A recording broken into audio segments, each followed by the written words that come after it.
Good afternoon and welcome to Artifact Live with me, Scott MacArthur. How are you doing? Episode 56. We're almost 60. Unbelievable. I've been talking to a few of the guys who run a LinkedIn Live group, and we're amongst the top 2% on LinkedIn with the number of shows we've done in terms of keeping them going. So I'm quite proud of that, actually. Doesn't mean it's any good, but we've kept going. So last week we had a quite remarkable show, and I think it will stick with me for a long, long time, and I'm going to come back to that in a minute. But what it did teach me was that sometimes things happen slowly, and the actual show has been my second most successful show ever. So many thousand people watched it. So I'm absolutely tickled pink by that. So thank you very much for those of you who tuned in. I've now had contacts from all over the place, and I'm looking at the roster for next year, and it is really cool. I've got several musicians coming, well-known musicians coming on. I've got some very interesting academics. I've got a couple of artistic people that are working in nature, really. I've got one person who spends all her time taking people around foraging, teaching them the story of the country. So, I can't wait to tell you about that, but not for this week. So today, what's today about? Well, it's quite an unusual title today. We called it Society and Storytelling. And I wondered about this because this is something I've been getting drawn towards in the last few weeks, that there's something about storytelling that we all know, well, at least we all sense, that can change society. And there was a quote from last week from our wonderful guest who talked about restorative storytelling, Marina, and she quoted something which I'm going to play. But before I do that, I'm going to introduce you to my guest this week. Now, my guest this week is a friend of mine. He's been on the show twice before, and his name is the one and only Tom Morley. Tom, welcome back to Artifact Live. How are you doing? Hello, I'm doing well. It's good to see you. Now, we haven't done any rehearsal, have we, Tom? No. But I knew that Tom would be a good guest in this, because him and I, I think it was this time 2 years ago, Tom, we went to see Tim Minchin together. Do you remember that? Yeah. And we sat in a pub afterwards, didn't we? And oh gosh, I think it's fair to say we were both pretty blown away by him, weren't we? Absolutely. I mean, It was it must be one of the top 3 shows seen in my life. And you bought me a ticket. I only found out the other day when I was going to go and see him myself how much those tickets cost. They're not cheap. You're a very generous man.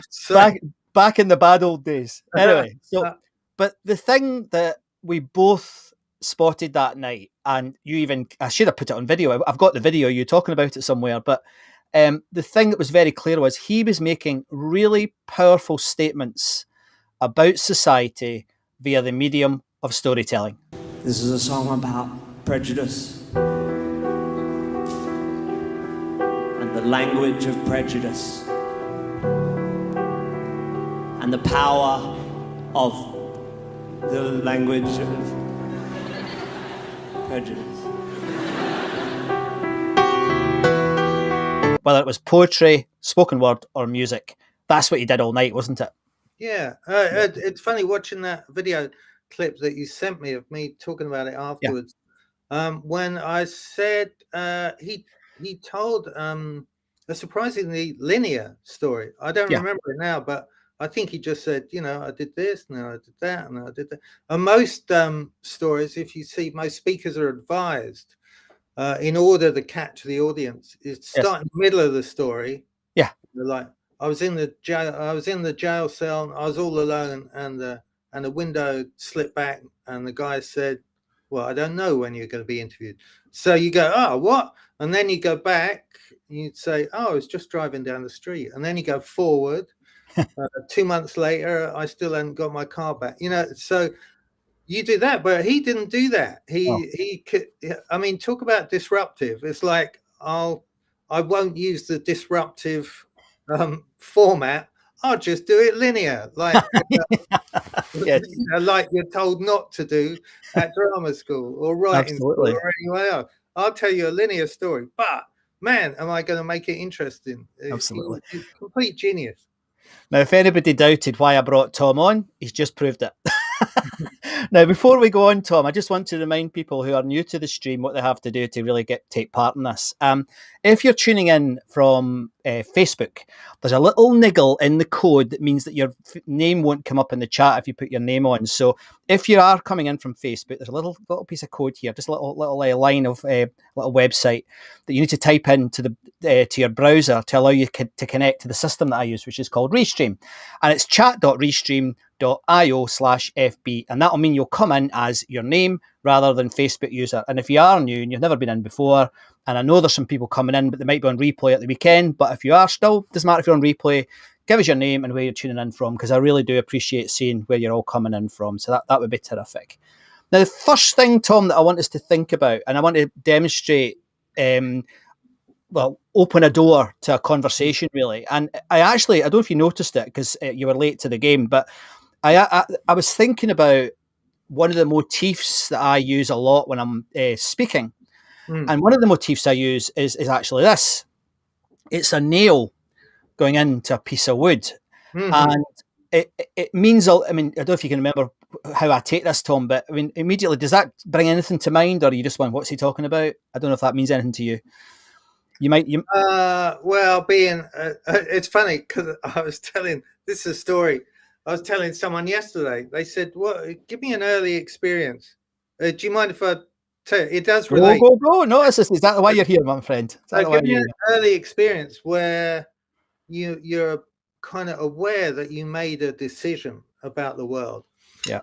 And I'm from a working class family, but in those days, if you passed your 11 plus, you got to go to grammar school. So yeah. My other brother had been telling me, secondary modern, that he went to. He said, "You'll be going there because you're not very clever." And he said, "Yeah, the first years they pick you upside down, they put your head down the toilet, and they flush it." They said, just be aware it's going to be like that for a few weeks. And instead, I passed my 11 plus and I went to the local grammar school. Well, it wasn't local, it was quite a trip. But instead of having my head flushed down the toilet, I got invited to these middle class homes where they'd say, "Would you like some avocado salad?" I didn't know what avocado salad was. And my mate, it'd say, "I love salads pretty much for the dressing." And I thought, what, Heinz salad cream? I don't really like it. And then they said, "Oh no, we make it with a little bit of balsamic and da, da, da." So anyway, so I was at that sort of school, and consequently, when it came to making decisions about what we were going to specialize in, I remember they took it all into the assembly hall. We had no tuition or anything about this, no advice, because they assumed, because we're all middle class, that we'd have discussed it with our parents for some, around the dinner table. My mum and dad and everybody, they didn't even know, we had to make that decision. So I just ticked any old box. I said, "Well, I'll do geography then." Then after about a month of geography, I thought, I hate geography. Well, it's not I hate it, but I don't want to specialize in it. I'd be better off doing woodwork. So this relates to your nail, right? Because that nail has been hit wrong. That's why it's bent. You've got to hit it bang on. And someone's been lazy. They've hit it from the side, or the wood has been, it's hit a knot and the wood's got more resistant as the nail's gone in. So therefore, if you don't hit it bang on, it's not good. It's going to bend because the knot is stronger than the nail. So anyway, so I had a kind of intuition about that sort of stuff. Yes. And I thought, I know, I'd be better off doing O-level woodwork than geography. But I thought, how do I get it? Because I had the kind of reputation in the school of being a bit of a rebel. I had this huge afro kind of hair. It was the 60s, late 60s. So I thought, what am I going to do to swing this? And the headmaster, he was all about protocol. So it's all about family. So I know I've got 3 other brothers, right? One of whom went to that school, the eldest. Yes. So I said, look, Mr. Gourlay, his name was. I said, John is now he's now a furniture seller in Switzerland. He runs this export business. Glenn drives all the furniture in between here and there. Bobby, my brother, restores the furniture if it needs restoring. But what I don't have is someone who can restore it by cutting and nailing and knowing how to put the nail in properly, or screwing if necessary. So so I told this story to him, and he was infuriated inside, because he knew that he had to say yes. He didn't want to. He wanted me to go and study geography and have a hard time. But so I told him this story, which he could not refuse. It's like making him an offer he can't refuse. And eventually he said, "Get out, Morley. Go to the woodworks shop." Excellent. And of course, I learned how to bang a nail in properly. So. Yes. Yeah. Good. That's and again, I promise you, everybody, we didn't prepare for this. So that's just Tom riffing on that picture. Let me give you the sort of the reason why I used it for the show, Tom. Mm-hmm. Because it actually is a representation of one of my favourite Stoic sayings. And that Stoic saying is this: it's that opinions are like nails. The harder you hit them, the deeper inside they go. And I remember the first time I heard that, it was only 5 or 6 years ago. I think it was Tim Ferriss I heard talking about this. And I heard it and I was like, gosh, opinions are like nails. The harder, the deeper inside they go. And at the time when I heard it, it was in the middle of the, Trumpistan was appearing, and I'm hearing the media, really going for him. Not the American, media, but the European and the rest of the world media saying this man's an idiot. He's not fit for office. And of course that's right. But I thought at the time, wait a minute. Are we making this idiot into a monster because we keep bashing him? We keep going. And that has really helped me, Tom, since I first heard it, because like a lot of the Stoic writing, I don't know how familiar you are, but I suspect you are familiar with it, but it seems to cut through a lot of the BS. You can really get to a point where you think, yep, it really helps people understand what you're trying to say. And what I'm trying to say there is, I think, and I'm including myself in this, I mean, there's no way I'm innocent here, but I think there's a habit in society of bashing. Yeah. And the outcome of that habit, things are going to get worse. Yeah. Well, being opinionated is valued. Yeah. It's your niche. It's you. Yeah. I saw this terrible thing. It was an American movie of a guy who was just asking high students stuff out in the yard. What? Tell me a couple of capitals of the world, and they'd say sort of Oklahoma, Florida, isn't it? Yeah. And so he was laughing, and but trying not to. And in so doing, I remember this quite young woman saying, "Well, yeah, but look, I'm confident." I mean, she really said this to the camera. I'm confident. It doesn't matter. It doesn't matter if I got it right. I'm confident. And that is what we've created, or we've allowed to happen. And at art school, when Green and I from Scritti Politti were at art school, Jeff Nuttall, who was a great tutor we had, who came out of the Situationist movement, he would say, "Look, you lot, don't be so opinionated. Don't think you have to set your principles in stone. You're young. Look around, to see what." And I've really learned in response to what you're saying. If someone says something to me, like I wrote a piece recently, and everyone was saying it's brilliant, it's brilliant, it's brilliant, and then someone wrote back to me and said, "This bit isn't clear," and my first response was to say, "Well, it is clear actually, because everybody else loves it." But you know what? I didn't say that, because she's a journalist. It was her boyfriend who'd said this bit isn't clear, and I thought, well, I like him. I'll listen. Yes. And when I went back to it, I thought, yeah, for some people that isn't clear, and I want to reach everyone. I don't just want to reach the ones who would say, "Oh, I know Tom. I know what he means." Yes. So I went back and changed it this morning, and I sent it to someone else. So it's version Good 4, on you. version 3.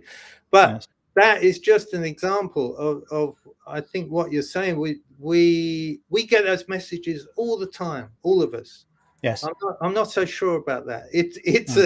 There's a great thing. I don't know if you've seen these T-shirts that are advertised on Facebook and stuff, like English sayings like well, that isn't exactly what I had in mind. That's what the text.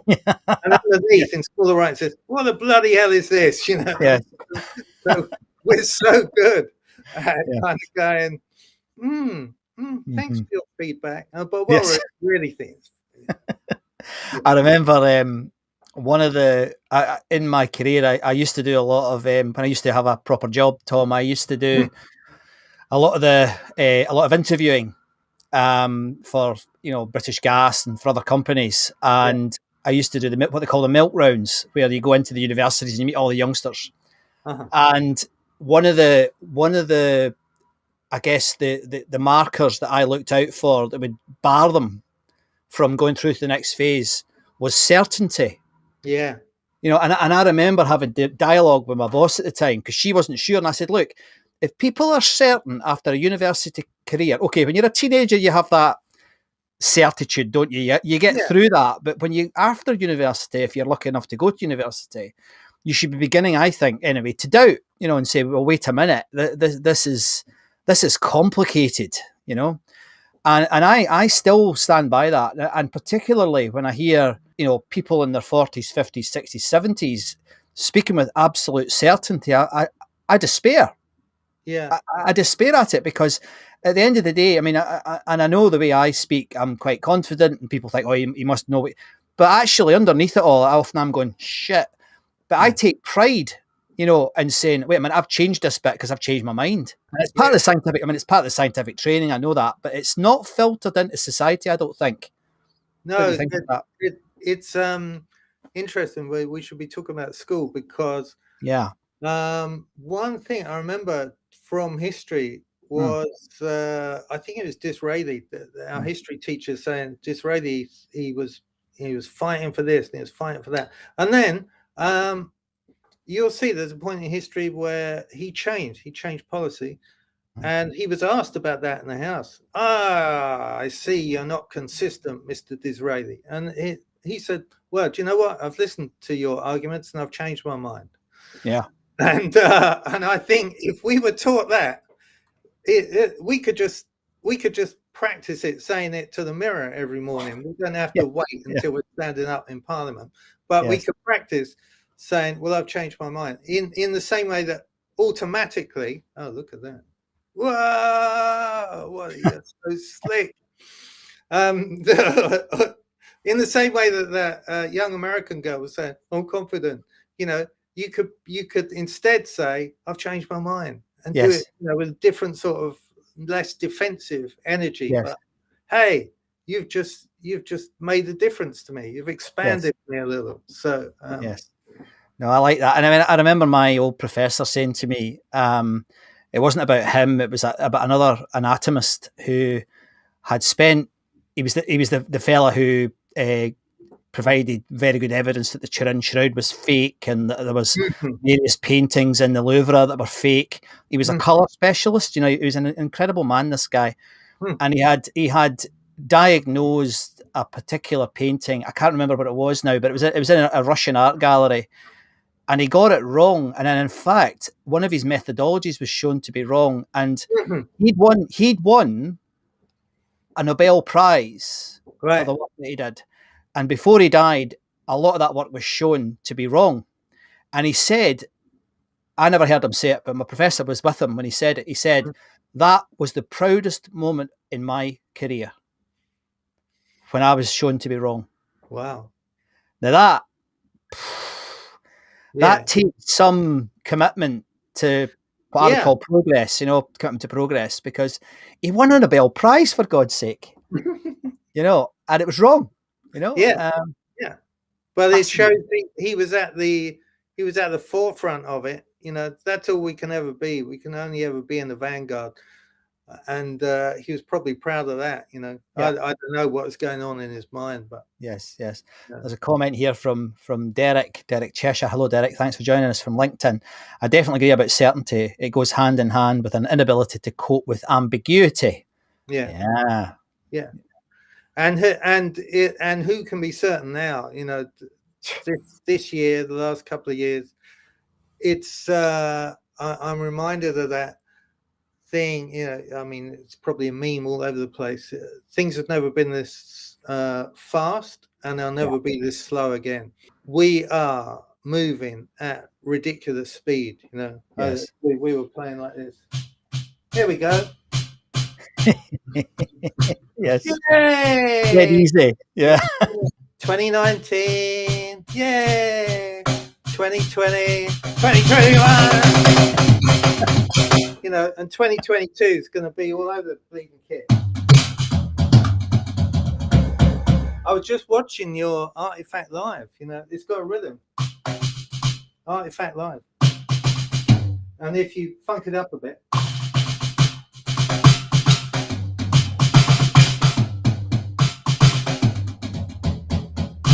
So that's what we're going to have. Lots of funked up Artifact Live, I think. Episode 56. Is that right? Are you on 56? 56. 57. Amazing. I hope you can do the Heinz soup can for that. Wow. I've got an idea about next week. I'll tell you about it later. Google. Go into Google Images, right? And look up the number 57. Put in the number 50. You'll get a nice range. We'll have fun with that. Not that I know anything about design. I'm just a drummer. Just the drummer. Just the drummer. Just the drummer. Yeah. Dear. Right, we'll talk about that in the pub next time I see you. I think we're planning a Guinness in Paddington, aren't we? Indeed.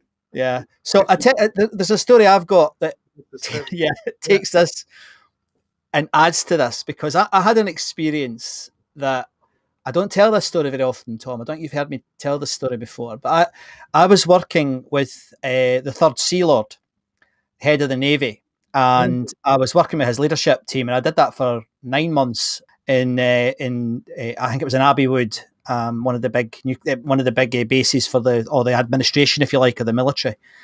And we had there was a large population of them. It's a huge operation. I mean, these platforms, these boats are massive, and there's hundreds of people involved in each boat. I ran a 5-day event with colleagues for the sort of the junior leaders, and then I ran a week-long event for just the board.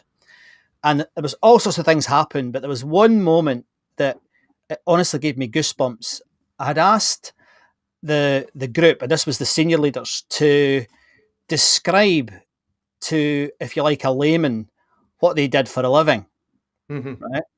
Now, I'm in there, someone who used to march, CND marches, someone who, to this day, I actually think nuclear weapons are a bigger threat than climate change. And I know that's, some people think that's contentious. If you know the evidence, it's not. It is seriously serious, and it's gone off the radar. It's been pushed off because of other things, other important things, but it's been pushed off. But I asked them all to go into a room on their own. There was 12 of them. And I asked them to draw what they did for a living. And there was one guy called John, and John was a fairly old, like, he looked like an old sea dog, the white beard, and he's a classic boatsman, as they call him, submariner. And he came back in, and he was second last to present. And I've actually got the picture. This is what he drew. So he felt, well, what do you see, Tom? What do you see? Well, I would just say life's in a balance with, and it's up to us to support. Yeah. Well, I mean, what I would say, given if I'm given any influence over this picture, I would say it's up to me to support it going the right way. Yeah, and that's basically what he said. He felt that his job was to maintain the peace, using these horrific weapons. Now, we don't need to talk about that. We can talk about it if you like, but I mean, I fundamentally disagree with that. But nevertheless, I was extremely grateful that this guy, who happened to be the guy who turned the key, that's how important he was.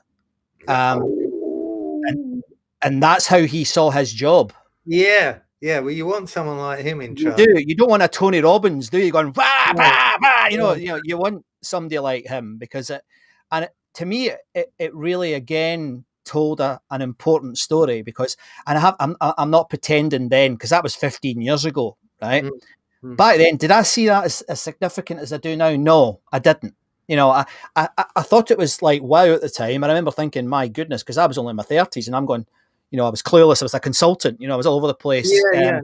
But looking back in it, I do like you. My reaction now is, thank goodness that old salty, dog was the Yeah. guy with the finger on the pulse. Because if it had been another character, and some of the characters we have in government today, you imagine them being in charge of that. So yeah, you don't want Peppa Pig with their no. with their. It's not even. I was going to put finger on a button. It's not a finger, is it? No, It's so, hoof. Yeah. but wasn't that a carry on? Wasn't that a carry on? I mean, the man's a fool. I mean, but the thing is that all these colleagues knew that, but they knew he'd get them in. I won't use the words "get Brexit done" because it wasn't done. It was fudged, and it was always going to be fudged because it was just some impossible dream. But they knew that he would get them their jobs, be able to stay and work for a bit. That's all. That's all he's there for. And he must have known. Yeah, I'm sure he's savvy enough to know that the Tories just stabbed the leader in the back eventually. So he'll feel it coming now. His wife will be getting him to put on a stab-proof vest. Yes, if it can happen to Thatcher, it can happen to anybody. He can leave his front exposed because the Tories never stab anyone in the heart. It's too visible. Yeah. But he'd better be wearing something on his back because it's coming now. You can see it, you can smell it, can you? Yeah, but the awful thing about that story is it'll be good to see him gone. But man, who are we going to get next? Who are we going to get in place? Yeah, I think Rishi. Rishi's been, as far as his story goes, and his storytelling, he's been setting himself up from day one with his branding, with his and who wants? How can a multimillionaire know what the people need? Absolutely right. It's a bizarre thing. It's like just before we came on there, we're talking about news templates and how they don't. It's like education. All these templates we live by, and in Scripted Politically, we used to do a song called Hegemony, which means you don't need. Look at him, he's so slick. You don't need, you don't need guns, you don't need sticks, you don't need repressive laws so much because the people just do what you want them to do out of common sense. You call it common sense. So it's common sense that we only see 1 minute of news per item or something like that. We could have, this is the news. It's good. We're extending the news to half an hour. It means it's so important.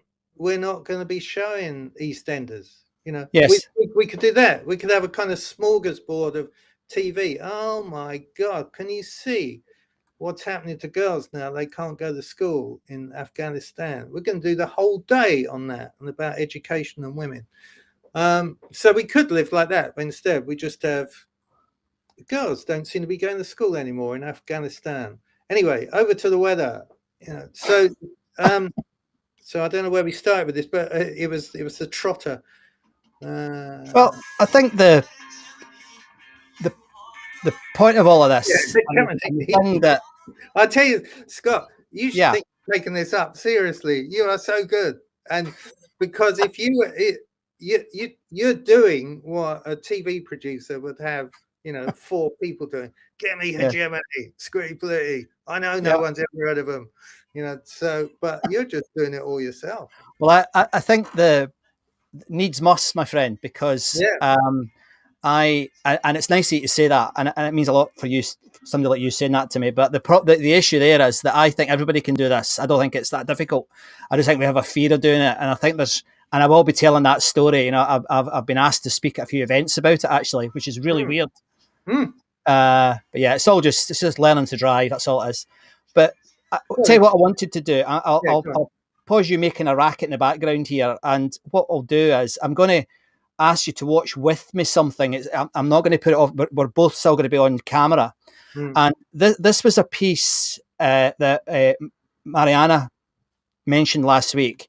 It's really short. It's a quote, basically. And I wondered what you thought of this. I think you can probably tell from my body language what I thought about it. So I'm giving it away a wee bit. But listen to this with me. I don't know if you've heard this one. It's by Ben Oakley, the poet. And he said that stories are the secret reservoir of values.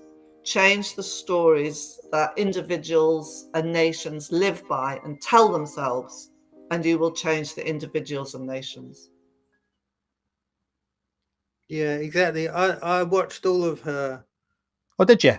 Talk with you, and it really moved me. And I'll come back to that point in a minute. But I tell you what moved me was she wasn't selling anything. She was just having a conversation with you because she thought that would be the valuable use of an hour. It's time well spent. You often talk about time well spent. I think she just thought this will be time well spent, and she wasn't promoting a book. She wasn't promoting a course. Everything she talked about, she just said, "That's what I do over there." You know, it's good to be chatting to you, Scott, about this. So about that point, well, it's exactly hegemony. Yeah, the stories we live by, be they the stories we are told in childhood, you know, about if you do this, this will happen. If you do this bad thing, you'll get these consequences. I mean, we've got to change my wife is a storyteller, so Dawn gathers stories from all over the world, a bit like Joseph Campbell, and says, do you see how this story that they tell in this culture is actually the same story that they tell in this culture, but because in that culture they have a volcano. Do you notice how the power is all the unstable power is all about the volcano? And yet over here, where they only have grasslands, it's all about the weather and whether the weather's coming. That's where the power is, because it comes that way. So we need new stories now about our culture now, but we need to base them on like music we already have in our culture, stories we already have, aspects of the landscape that we already have.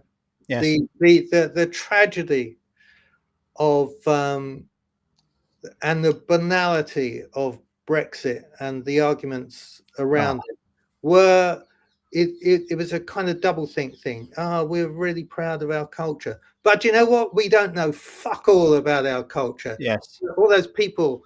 Excuse my language, but really, in the same way that, you know, Boris waves the flag. I mean, that he shouldn't even be allowed to touch the flag. No. The guy is destroying all the good stuff about British culture. But why? This is the nub of this, and this is why I wanted to do this show with you, Tom. I don't see. I'll give you a very banal example, right? You know, I talk about time, right? You've seen me talking about time, right? I'm always talking about time. I'm obsessed with time, right? And one of the things that I try to do is to help people understand time. Now, you would think everybody would understand it, you know, but they really don't, you know. And when there's one line, like, you know, people talk about a million years. And I ask people, what does that mean to you? And of course, they've got no idea. So what I say is this, I say, right, how long would it take you to count to 1 million? This is from I nicked this from Carl Sagan. He did it with pencils. But, you know, how long would it take you to count to 1 million? It's 2.5 sodden weeks to count to 1 million. So if you're just going 1, 2, 3, 4, 5, it would take you 2.5 weeks. Now that lands. It lands. And what worries me, even from, I mean, I know, I mean, politically, I used, as you know, I used to sell Socialist Worker. I used to be I was in the militant group and all the rest of it. But now I think there's a loony left and an even loonier right. And I've had enough of both of them, you know? And I mean, and my head now is going towards we need a new type of politics. We need to, for example, I think the whip is a really dangerous thing. It's done well to get us to a point, and I'm not, it's like, I'm not into this revisionism either. The whip was important to get us to a certain point. Does it serve purpose anymore? I don't believe it does, because it basically says, and I'll speak Glaswegian for a minute, you'll do what you're told. You'll do what you're told. And no. I mean, I want politicians, and I want business people, and I want, to say, fuck off. It's a bit like, in the Australian Parliament. Do you ever watched it? It's great television. Do you ever watched it? It's about 1983 in Australia just now, right? And they stand up and they go, "The honourable gentleman's an absolute asshole." Accents. They're really like that. They say what they think. Yeah. And I know all this British sort of, a bit like what you discussed earlier. Yeah. There's parts of that have been important. There are parts of that. I mean, Britain was the hub of the world for a good 120 years. It did a lot of good, did a lot of bad, but it did a lot of good. And I don't believe in revisionism of that. You've got to say, okay, there was good and there was bad. But I don't see that in Parliament, and I don't see that in the newspapers, and I don't see that, in all the issues that are current at the moment. I mean, a lot of it's bullshit, and nobody's shouting it out because they're either too scared to speak. They get accused of being a racist, or they get accused of something else. I don't know what the hell. There's plenty of things to get accused of these days. They get deplatformed, but even that, challenge it. Who's been deplatformed? Sure. But I think what you're talking about is basic fear. It's almost like, and it's really low level. It's almost kind of insect-like. Oh, I feel threatened. I'll defend myself by attacking or hiding or not making any dangerous moves. Or it's really, really low level. I mean, when you're talking about time, there's certain things that you do in the music business, or you're kind of offered, where what can I say? It's a bit like going to the pub, but different.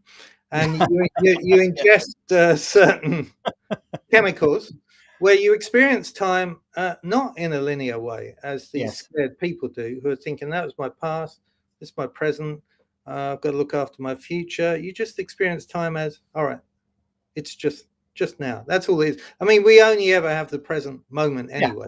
Whether you're philosophical or you follow this or that or that or that or that, we only ever have the present moment. But if you can experience that on a moment by moment level, then actually your career, your imagined political career in 10 years time doesn't mean anything. You just think, well, what's the right thing to do right now, and then you think, oh, I'm actually having quite a good life, Yes, absolutely. Right now. Do the right thing. It's almost like AA or any of those things where they say, just for today. Wouldn't it be great if you had kind of AA meetings where you've been just a complete kind of mercenary bastard all your life, MB.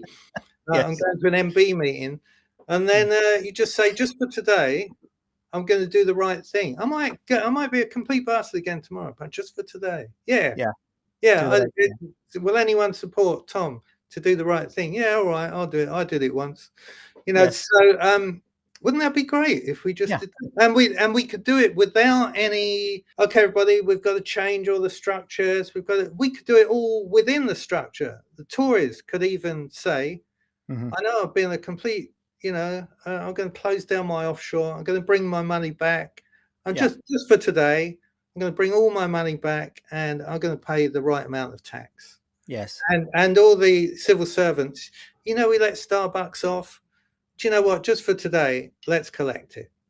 All these things. We don't have to change anything but behavior. If people 5% did 5% more of the right thing every day, we'd be sorted out. But instead, we're set up to compete. Oh no, that's the hegemony that we're stuck in. We're stuck in fear. If I'm not a bastard, I won't win. I have a proposal, sir. I think there is some quite bright lights, but they're in the distance. Yeah, they're like a faraway star, but they're there. And one of those things, and it surprises even me when I say it, but one of those things is technology, because it doesn't take a huge stretch of the imagination. It really doesn't, to say, okay, what we don't want is what we've currently got extending. So, I mean, one of my favourite books, it's called The Machine Stops. It was written in 1909, and it's about how we all end up living in little pods, communicating with the rest of the world through technology. That's ultimately where we're going if we keep going in a linear way. And we're back to that time thing and the linear movement of things again.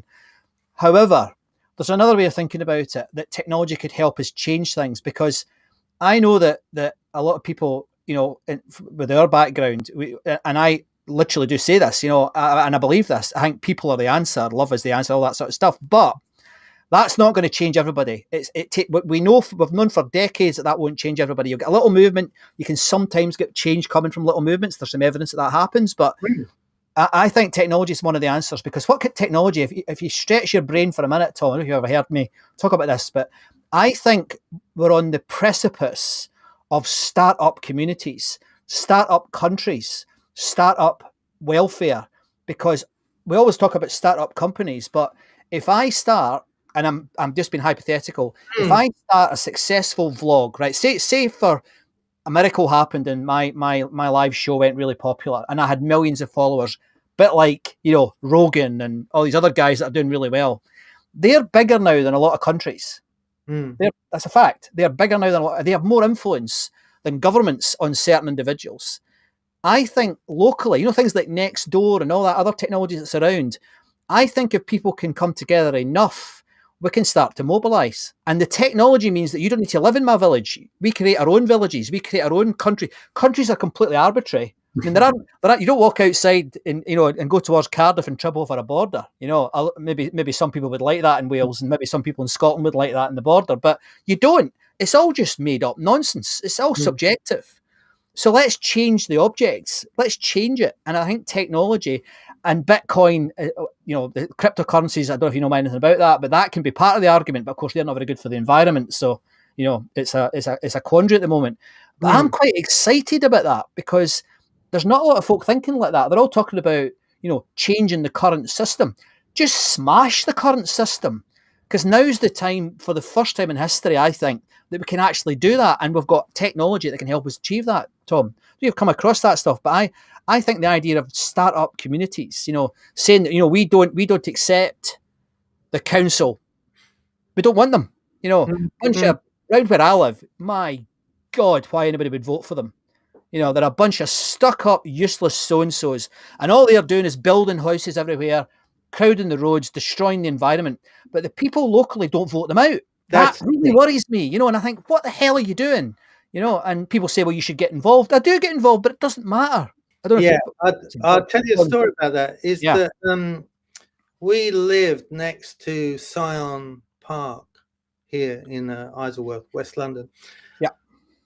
Scion House is up the road, big, huge sort of estate, run by the Duke of Northumberland, who's named Earl Percy. Now, there's an allotment nearby.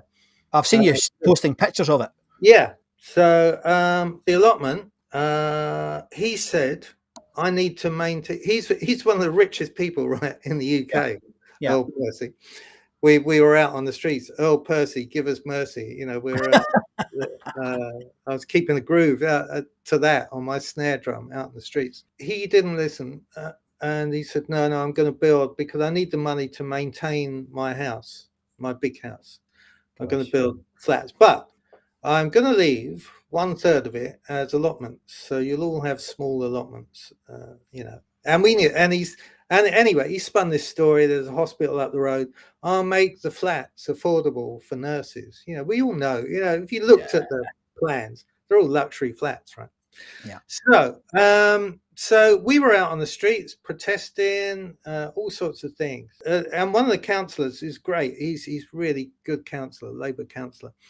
At one of the meetings, he said, well, if it's your land, show us the receipt. Because actually it wasn't his land, it was common land, for 100 years. Anyway, but he still had some power over it. However, to your point, he has a lot of interest up north in Northumberland, where he's Duke. And the story got up there because this particular Labour councillor used to be an investigative journalist, so he got the story out to his friend. And Lord Percy eventually dropped his idea to build on the allotments, but it wasn't that he had any compassion in his heart, or he listened to any of the arguments about nature and what it did for families to be able to go there and everything. But he started to get some bad press up north, where he had bigger property interests. So he knew this wasn't going to go away.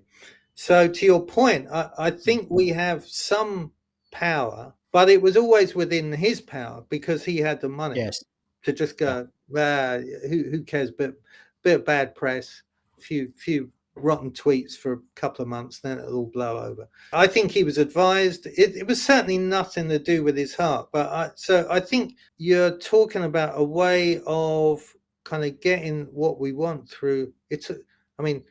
Shaming is the wrong word. I think it's exposing injustice, or lack of. I mean, now we can say lack of care for the environment because it is a great piece of green space.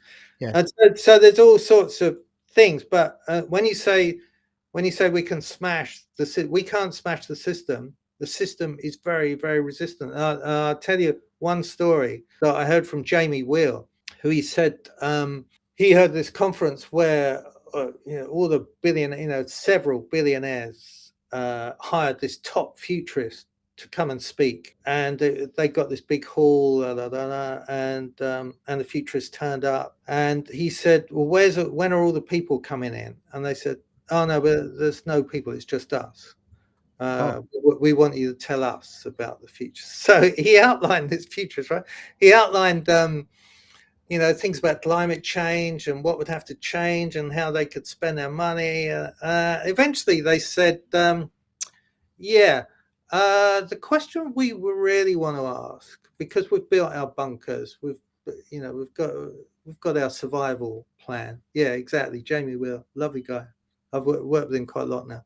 They said the question we really want to ask is when the event happens, and he said, what's the event? And they said, well, it could be climate change, it could be nuclear war, it could be revolution. But anyway, when the event happened, to them it was all manageable, whatever it was, because they got the bunker. When the event happens, how do we maintain our security force without them turning against us?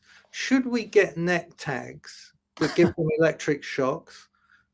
Should we have force fields that mean they can't get into the food store to go and feed their families? I'm not quoting them word for word here, but those were the sorts of questions they wanted to answer. Now, if this is a kind of private conversation going on way up where all the money is, where all the billionaires are.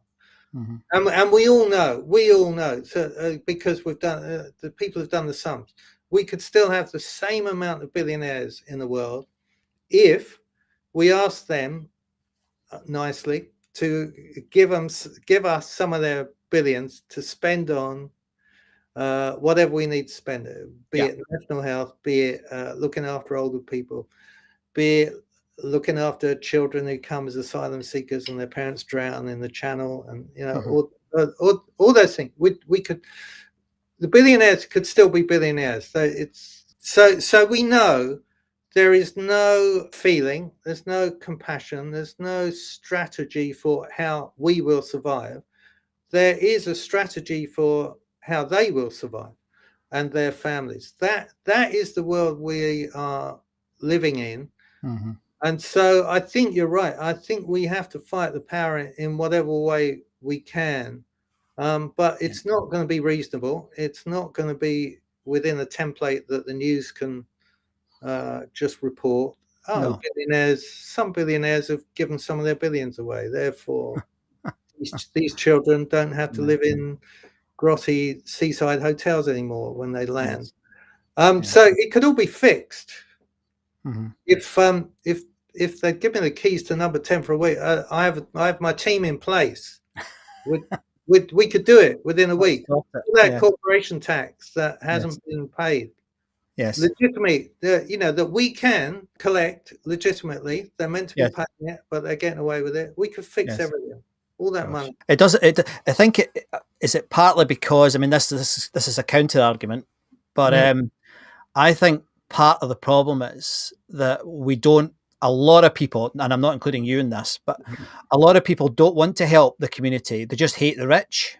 And I also think that's something else that has to be smashed, because there's a lot of good people that are rich. Just because you've got money doesn't make you a bad person, and if you look at, I mean, one of the things that my youngest kids are both YouTube fanatics, and they watch, the YouTube channels. And some of these YouTubers, and I can't even tell you what they're called, they're multi-millionaires. There's one guy gives half of all the money he makes to charity, and it's hundreds of millions. Yeah. Hundreds of millions. And that has been transformative for where he is in America. So I do think that even, and I do agree with what you've just said, but I do think there is a demonization of the rich, but with people who, I mean, I remember there was a couple of weeks ago, I had our colleague Madeline on. Now, Madeline, I don't know if you've seen Madeline speak. Yeah. And I worry about, and I said that, you heard me say it, I think, on air, and I said to Madeline, is this good for you? And she gave me an answer, and it was a good answer, and it was, post-traumatic growth and all the rest of it. But one of the things that really stuck with me, she said, and you mentioned it earlier, actually, we're creating a shaming culture, and nothing good ever comes from shame. Yeah. Well, I think there's a difference between pointing out injustice, and pointing out shame, because injustice you can measure against a set of codes of contact, be they written in law or just kind of, this is how humanity. Shaming is more, I think she was talking in terms of shaming the victim. She was. Way she shamed herself, thinking, I brought this upon myself, that's a very different thing. And the point I'm making, Tom, is I think a lot of people who perhaps stand next to us are actually trying to shame people. That's the point I'm trying to make. You're right about, of course, you're right about injustice. I mean, Amazon, criminal. It's absolutely criminal the way they pay less tax than I do. I mean, it is absolutely ridiculous. And that does require, serious investigation. And the governments, not just the Tory government, the governments have never sorted that out. That's not new. Well, do you know what? Decades. All right, I just want to pick you up on something there. It doesn't need investigation. It just needs to collect the money. That's what it needs. We don't need to review it. Fair point. No, I get that. No, you're right. Right, by 5 o'clock today, we need to have collected that money. No, you're right. Investigation's over. Yeah. One other thing I wanted to say about the rich, I don't hate the rich and love the poor. A lot of the poor really annoy me. Yeah. But there was I saw this by a woman, a facilitator. It was great. She was inspiring people all around the world. She said, yeah, I'll inspire you. Yeah, it's great you're doing my work, but please don't write to me and ask if we can meet for coffee. I'm really not interested. And that's great. She was very authentic about it. She's yeah. And I think we haven't got time. We haven't got time. Let's just do, inspire thousands of people at a time. Yeah, that's what I want to do. But the questions that social media come up, and these freaking polls that keep coming up on LinkedIn. Who are you, the person who likes to take time off, or are you ready for burnout? And I always write, if ever anybody asks me any of those things, I say, well, do you know what? False dichotomies really bore me, and they become part of the way we speak to each other. Would you rather this or that? I mean, it's a sales technique. Which is better for us to talk again, Wednesday or Friday? I never want to talk to you again. Actually, is that in your script? No, it just says Wednesday or Friday. And I go, well, let me tell you, mate, it's a false dichotomy. So, that's the subject for a whole other show. Because that is the sort of false binary debates that are all over the place. That are useless debates everywhere. And again, it's back to the point about where I'm mentally. I'm getting with politics. I've had enough. I've just had enough of them. And it's both of them. And it's the in-betweenies that I'm interested in now. The guys who are trying to step across the whip. That's a funny metaphor, isn't it? Yeah. Oh, Well, give I me the hear. time. One last question, and this is a question I now ask everybody on my show. But I mean, you've been on twice before, but I've never asked you it. Mhm. So I wanted to ask you, what's your favourite story, Tom? Whether a book, a Right. film, a piece of music, anything. What's your favourite? Wow. Yeah, you sprung that on me, didn't you? I did. Well, I think it would have to be the hero's journey because it's so, and that of course is a number of stories, but it's the basic structure of Lord of the Rings. The basic structure of Star Wars. So the hero's journey, and the reason I like it is because, and you'll see this in anything, you'll see it in rom-coms, you'll see it in adventure movies. There is at the beginning. There's normal life. Nearly all stories start with a description of normal life. All right, I know where I am. I know who the characters are, and then there's an interruption. Now, in the hero's journey, yeah, exactly. So the hero's journey, it's a call to adventure. If you go a little bit to the right, first thing you get the call to adventure. Now, something that's missed out on this particular diagram is the refusal of the call. Between crossing the threshold, there is generally a refusal of the call. So when Gandalf says to Frodo, "Here's the ring, go and get rid of it with you," Frodo's, "Oh no, I don't think I'm really the man for this, Gandalf. Can't you do it?" So there's the refusal of the call, and we are constantly. I mean, the rest of that circle is interesting in whatever permutation you see. If people are watching it, if you go to Google Images and type in the hero's journey, you'll get all sorts of depictions Hundreds of them. that Scott's just showed you. That the refusal of the call, in order to have the story, we have to answer the call, and then we cross the threshold. Then we gather allies, like the allies gathered in Rivendell. Yeah. And we go, why do we want a dwarf? With a freaking axe. This is, we've got to be stealthy. Well, I might be useful. Why have we got this elf who looks like a leaf? He won't be any good in a battle. Well, I might be useful. So you gather all these allies, not knowing how they're going to be useful to the story, but you gather them anyway. And that is the reason it's my favorite story, is that anybody I know in the arts or music, or like yourself in what you're doing in business and especially online, you did this. You set out on the hero's journey. You said, well, I don't know.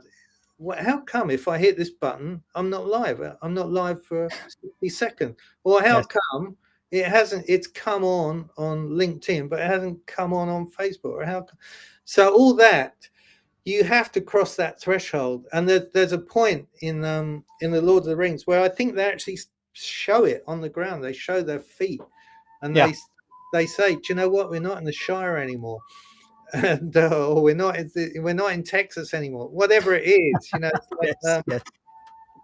But that is really significant. And I suppose, actually, now I'm thinking of it, now you've asked me, that is what I do all the time. I facilitate people, say, I understand your normal life. I understand exactly where you are. I'm going to invite you. And of course, they say no. And then I go, and sometimes I say to them, as I said to a group the other day, I was a bit reluctant. They were a bit reluctant on site. I said, look, you have to realize that Jessica over there, she's booked me for this hour. We're 5 minutes into the hour, and I'm not leaving because I've put my invoice in already. I've been paid. So it's up to you how you want to spend the next 55 minutes. And that, for some of them, the humor of it, or the candid, or the whatever, they get on board. So they cross the threshold. And then over the other side, as soon as you cross the threshold, there's an energy that comes, and you think, oh my God, why didn't anyone tell me it was like this? And then they get excited. Oh, right. Oh, what, are you coming as well? Are you coming? Oh, this is going to be fun. So, yeah. Very good. Thanks, Tom. That's fantastic. I mean, it's to just build a tiny little bit on it. It's really interesting that you mentioned that, because just so happens that my guest next week is Jo Berry, and she's going to be talking about war. And she came on, I don't know if you know Jo's story, but her father was Sir Anthony Berry, who was killed in the Grand Hotel in Brighton by the IRA back in 1984. Yeah, no, I didn't So know she that. has been through, a horrific journey, Wow. and she is now friends with Patrick McGee, the guy who killed her father. Wow. So it's absolutely a wonderful thing to mention, and I really appreciate you mentioning it. Thank you very much. Yeah. Thank you very much. If there was anywhere that people could see your work, where would you like them to look? What's your preferred way of people seeing what you do? See my name in the corner down here, Yeah, Tom Morley. If you add .com on the end of that then and go to the contacts page. It's got Facebook, LinkedIn, Twitter. I don't use Twitter much. Instagram, Insta, I believe one has to call it. that's the current. Put down with the kids there, Tom. Yeah, that's right. Meta. I invented Meta. Listen, look, Facebook. Oh, hang on, it's gone Oh, he's off. up again. Let me just play your Facebook, Instagram. It's turned itself off.